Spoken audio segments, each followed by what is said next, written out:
What is up, everyone? It's time. It's the Japanese Grand Prix. We're here for round number 17 of Season 5 of our Jaguar Racing career here in F1 23, and I have been looking forward to this moment since the start of the season, quite frankly. We know, if you've watched any of my previous seasons, this is Season 5. If you've watched Season 2, if you've watched Season 3, if you've watched Season 4, you will know the Japanese Grand Prix is my home turf. Call me Prime Kamui Kobayashi, the way that I am going to have a season highlight race here. I cannot wait for this race to get underway.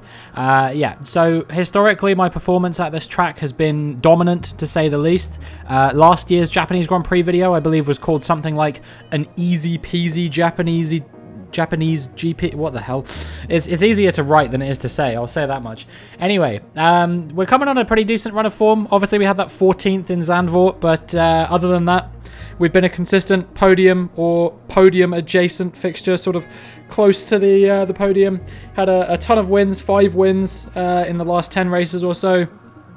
And as a result, we currently lead the championship by 30 points, which is pretty good, you know. That's kind of what you would hope to be doing at this stage in the season. It gives me a bit of a buffer, and especially coming into a race that I know I can be especially strong at, I feel like we have a very good chance to kind of get one hand on the trophy here today, which is something that we never really managed to do last season. When we had a lot of tough races, it never really felt like we got going on a hot streak to challenge Lando Norris in the championship. I think the most we ever led the championship by was about 5 or 10 points, nothing more than that. And then obviously, he would basically immediately hit me straight back after the following race whenever I took the lead of the championship. So yeah, we've been leading it for quite a few races in differing amounts. Lando Norris has been on a pretty torrid run of form. Obviously he did have that win in Zandvoort, but other than that, he finished outside the points in Hungary. He finished outside the points in Monza. He finished outside the points in Belgium. He might have DNF'd in one of those races as well. I can't remember. But in any case, yeah, he's not been going particularly well at the moment. So I'm optimistic about our chances. We had pretty decent pace in practice. It doesn't look like it because we're not in the top 14, but actually the pace was pretty good. I felt very consistent. So my thought process was, as long as quali goes well, I think that the race should be a walk in the park, because I was just doing consistent lap times, lap after lap after lap, basically doing the exact same lap, which was really good to see, and it was fairly fast as well. It wasn't just like, I was passing the threshold for the the race strategy program every time as well. So yeah, I was optimistic about our chances. So really, it's all about this session right here, qualifying, and we will see what we can do as we get out on our first flying lap on a fresh set of soft compound tyres. And as we cross the line, it's going to be a 125.6, which is good enough for P2 at the moment, but we are behind our former teammate Kevin Magnussen. And so we're going to probably need a little bit of improvement, I would say, on our second run of the session. We were good enough for P7 at the flag, so we probably didn't need to go again. But I felt like doing it anyway, just to get a bit of improvement in there. And as we come around the final corner, we're going to improve by about 4.5 tenths. It's going to be a 125.1, and that is good enough to put us in P3. Okay, maybe we're not quite chefing as much as I thought we were, but hopefully we can get our act together before the end of qualifying. Lando Norris and Alex Albon 5 tenths ahead of me. Bloody hell. Meanwhile, no real shocks provided here. Enzo Fittipaldi was the victim of an unfortunate glitch that meant he couldn't set a lap time. And then we had Tsunoda, Joe, Sargent, De Vries, and Stroll eliminated here in Q1. Jack Doohan making it through in P10, good for him. But yeah, I'm going to need to find a lot more pace if I want to challenge those two Mercedes by the looks of things. They have turned the wick up here. I didn't think that was even allowed anymore, but they have gone significantly faster than everybody else. As an aside, when I was looking at the development chart, I don't know if I mentioned this before. I can't remember if it was this weekend or the weekend before, but Alfa Romeo have made a bit of a step forward now, so there's a chance that they could potentially get themselves in the mix as well.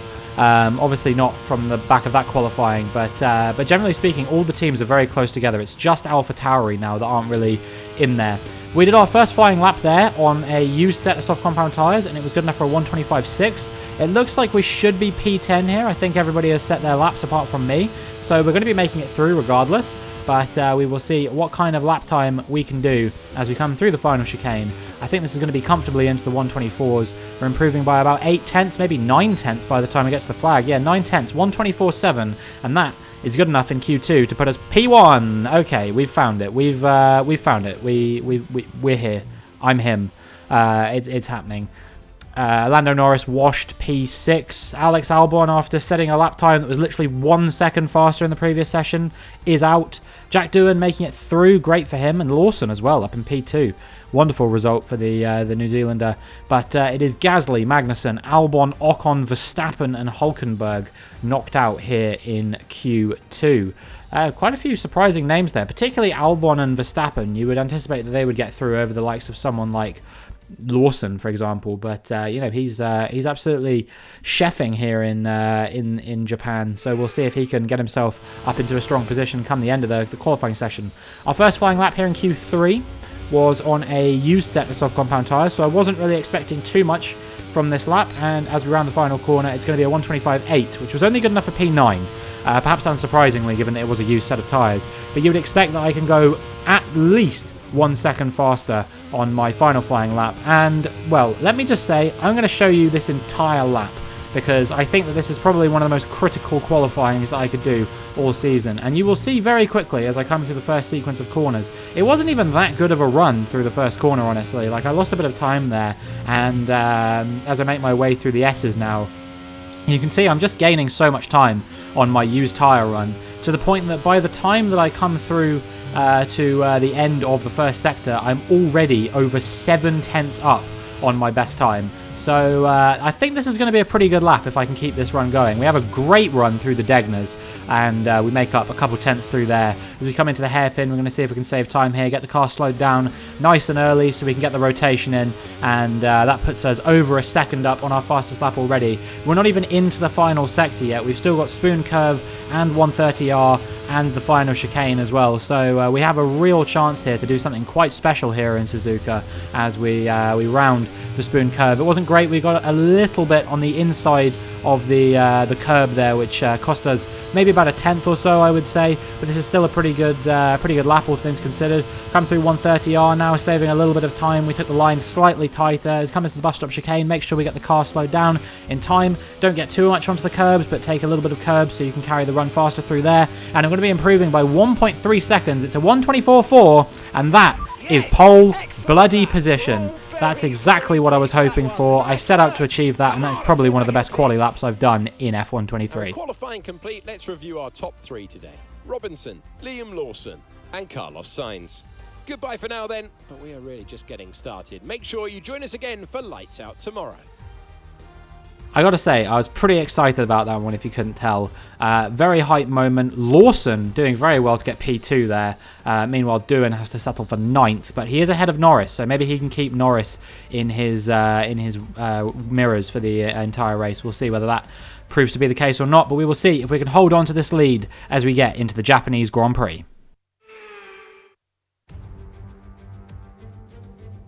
We come to you today live from the Mai Prefecture in the south of Japan's Honshu Island for a race that has seen so many title deciders through the years, some simple, some controversial, but all contributing to a legacy that makes the Japanese Grand Prix an indispensable stop in any Formula One season.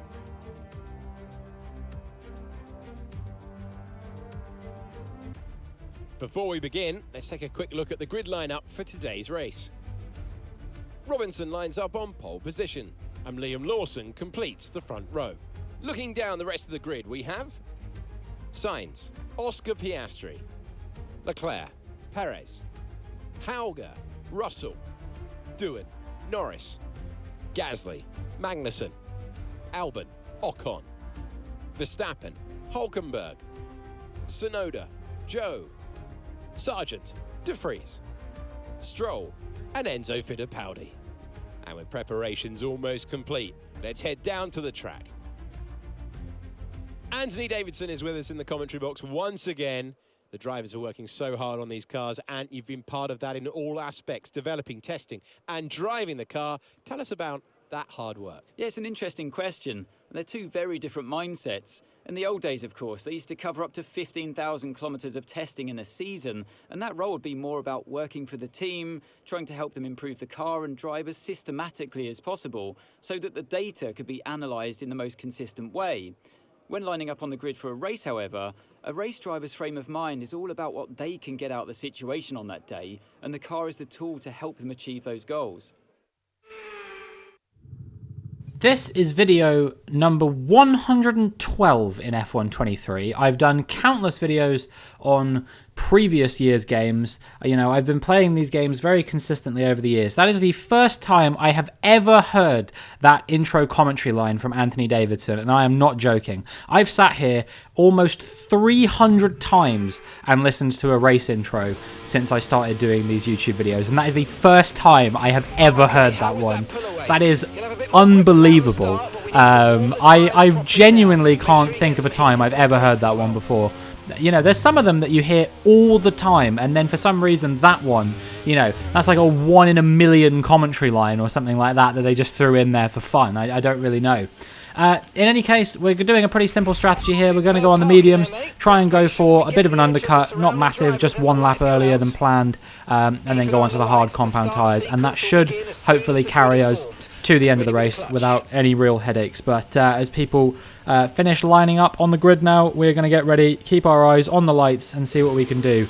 And it is time to go racing here in Japan as the lights come on and the lights go out, and we've had a very good getaway compared to Lawson, Sainz, Piastri and all of these guys behind us, and that is exactly what we needed. We are going to lead the Japanese Grand Prix down into turn 1, and now it is all about just holding on to this position for the remainder of the race. Really what I'm most interested in, more than holding on, well, not more than holding on to the lead of the race, because certainly, of course, I do want to get what would be my 6th win of the season if I win here, which, you know, that's more than I got all of last season, I think, or it's about the same amount at least. You know, I don't think I got more than 6 wins last season. I can't remember exactly, but I could go away and look that up, I suppose.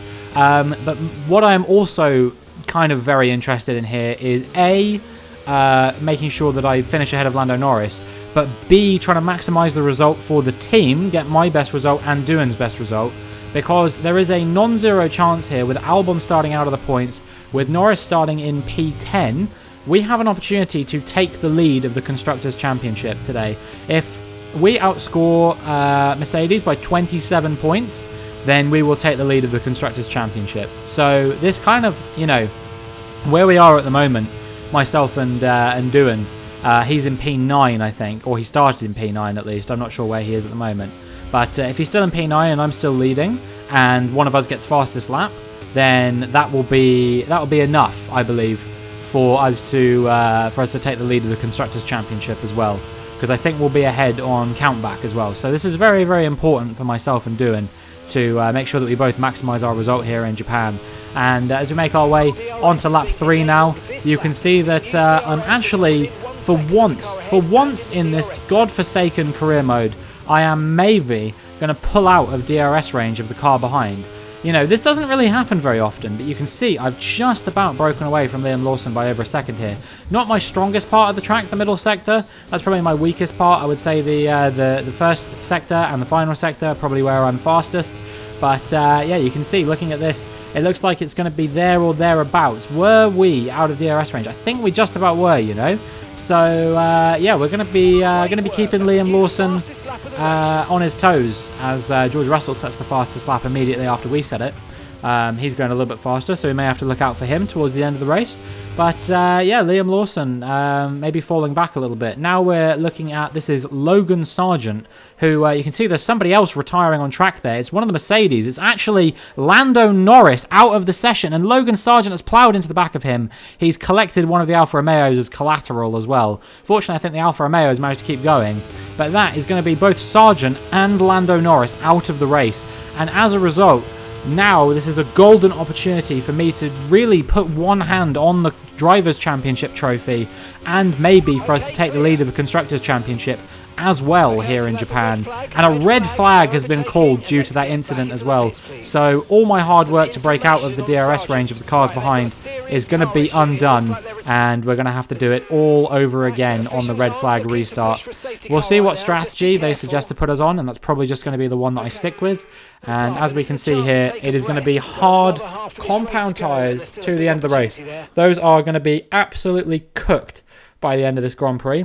But if everyone's doing it, we can too. That's the way I see it. And we will see if we can get another good start as the lights come on. And the lights go out. And we've had another good getaway compared to Liam Lawson. And a safety car comes out immediately. But Carlos Sainz has somehow managed to jump Liam Lawson there. The reason the safety car came out, I think, is because there was a bit of a weird glitch there, where Lando Norris was obviously retiring on track before the red flag, but because Logan Sargent crashed into him, I don't think Lando Norris actually had time to park up before the red flag, and so it kind of ghosted him in the middle of the track once the red flag restart happened, which is a bit strange, but it is what it is. It brought out the safety car, and now we're going to lead a safety car restart here in Japan on lap 9. Carlos Sainz actually does get quite close there, but I don't think he's going to quite get close enough to get ahead of me. And now we're going to try and pull away from the Spanish driver, who has announced that he will be retiring at the end of the season. He might not be the only one as well, because I have thought that there are a few drivers on the grid still who are getting on quite a bit, and it wouldn't be surprising to see them retiring from the sport. Nico Hulkenberg is the one who particularly comes to mind, who by this stage would be, I think, 39 or 40. Sergio Perez, I think, is about that age as well, maybe a little bit younger. And also Kevin Magnussen, who granted would be a little bit younger than this. Let's see, he was 30 last year in real life, so he would be about 34, 35 by this stage. So definitely not too old to keep racing in Formula 1, but maybe old enough that he would consider retiring. So those are my 3 picks for people who I could see retiring other than Carlos Sainz. Obviously, Sainz has already announced his retirement. That's set in stone, but I wouldn't be surprised if we saw another one as well. Meanwhile, as we make our way onto lap 13, you can see that we are holding off the Spanish driver here. He is, he's putting the moves on us, but I wouldn't be surprised if we manage to keep him behind for the remainder of the season. I want to speculate a little bit on who I think might join the grid for next season. I think the most likely option, first and foremost, is going to be Théo Pourchaire. But then from that point on, I actually genuinely don't really have any idea. I guess Felipe Drugovich is probably not a bad shout for someone that might join the grid, especially because he's quite highly rated in this game off the back of winning the Formula 2 Championship in the year before this game came out. I think for that reason, Lawson, Pourchaire, and Drugovich are some of the most highly rated Formula 2 drivers, but obviously they've not managed to get the call up so far in the case of Drugovich and Pourchaire. Well, Pourchaire did, but then he didn't. Carlos Sainz actually briefly attacked us there down to turn 1, but it was a bit of a half-hearted move. He ended up backing out, and this is quite comfortable. So yeah, I would see Pourchaire being called up, and I would see Drugovich being called up. Those are the 2 who I think will probably enter into Formula 1. But I wouldn't be surprised if we saw a bit of a shuffle for that Ferrari seat. We might see another driver. I don't know who it would even be. It could be someone like Liam Lawson, or maybe one of the Alfa Romeos, or I don't know, Dennis Hauger or someone like that get called up to the Ferrari. And then in the other teams, I could see the rookies being called up. I can't see Ferrari immediately calling up either a rookie or a driver who's only had half a season in Formula 1. We break out of Sainz's DRS range on lap 22, and now it's just going to be a case of holding on to the finish of the race here as we make our way around the first corner on lap 23. And we're going to fast forward to the end of lap 26. You can see I'm still outside of Carlos Sainz's DRS range, and I think that this is going to be a very comfortable run to the finish. But yeah, let me know in the comments. I don't actually know if this video is even going to come out before I finish the season, because right now, due to the situation I find myself in, I am actually recording 2 videos a day. But let me know in the comments who you think they're going to sign for next season. Do you think it will be someone other than Pourchaire and Drugovich? Those are my picks, but I could be wrong. And also let me know who you think I should have as my teammate for next season if we choose not to re-sign Doohan. I made a bit of an ultimatum in the previous few videos that I said, if we win the Constructors' Championship this season, I will re-sign Jack Doohan to my team for what will be 2028. But if we don't win the Constructors' Championship, then it's going to be goodbye Doohan and hello somebody else, preferably an experienced driver. But maybe you think we should sign another rookie. Maybe you think we should sign Felipe Drugovich. Maybe you think we should sign someone completely different. Maybe you think we should sign Roy Nissany. I don't know. We will see how that goes. But in the end, despite the fact we had a pretty scruffy final lap, we held on quite nicely here, and we are going to win the Japanese Grand Prix.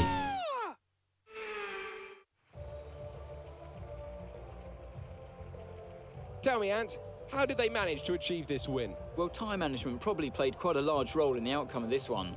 As ever, it's not just about speed, it's all about maintaining that speed consistently over a stint, over a race distance. So being able to keep up the lap times while still being smooth on the controls and gentle on the tyres, that's really where the race was won today.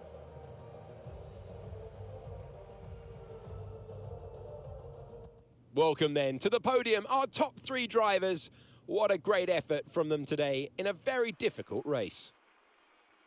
A pretty solid, straightforward victory for me once again here in Japan. This is my strongest track on the F1 calendar on this year's game by far. I just absolutely blitzed the competition every single time. I think this is my 3rd or 4th win here now, and well, I don't intend to let up in the seasons to come. So yeah, people are going to have to push very hard to try and catch me here. It's Carlos Sainz and Piastri completing the podium, and yeah, I'm very happy with this win as it extends my lead further in the Drivers' Championship. And after this round of the World Championship, here's how things look in the drivers' table. Robinson increases their championship lead. Some amazing talent out there on track today, but Anthony, who would you pick as your driver of the day? I have to give it to Robinson. It's time to check out the constructors' standings. The owner-drivers team moved to the top of the table. After an event like that, who knows what the sport has in store for us next time? Be sure to join us again as we continue to bring you the latest excitement in Formula One. Well. We are leading the Drivers' Championship now by 56 points, but maybe the headline news here today is that we, for the first time in the whole season, have taken the lead of the Constructors' Championship. And if we can hold on to this, that would be a modern miracle, quite frankly, because we have some really difficult tracks coming up in the not too distant future as well. So I will be very, very surprised if we actually do manage to hold on to the lead of the championship for the entire remainder of the season. But I definitely now can see us winning it in the ensuing races. There are 6 races left to go this season, if I'm not mistaken, and some of them play to our strengths, some of them absolutely do not play to our strengths, but I think we have enough of a lead in the championship and enough strong races coming up that even if we do have a couple of mares, I still think that we are going to be in cruise control. Because one, Lando Norris needs to have an utterly dominant end to the season to be able to catch me, and I'm pretty confident that even if he wins every race, that's not even a guarantee in itself now that I will that he will win the championship. I'm trying to think. So he'll extend his advantage by, let's say I finish second every race, he gets fastest lap and the win every race. He can extend his advantage by 8 times 6 plus 2, so 50. So he can extend his advantage by 50 points in these final 60 races, or 60 final 6 races. So I would win the championship by 6 points if I finished second in every race.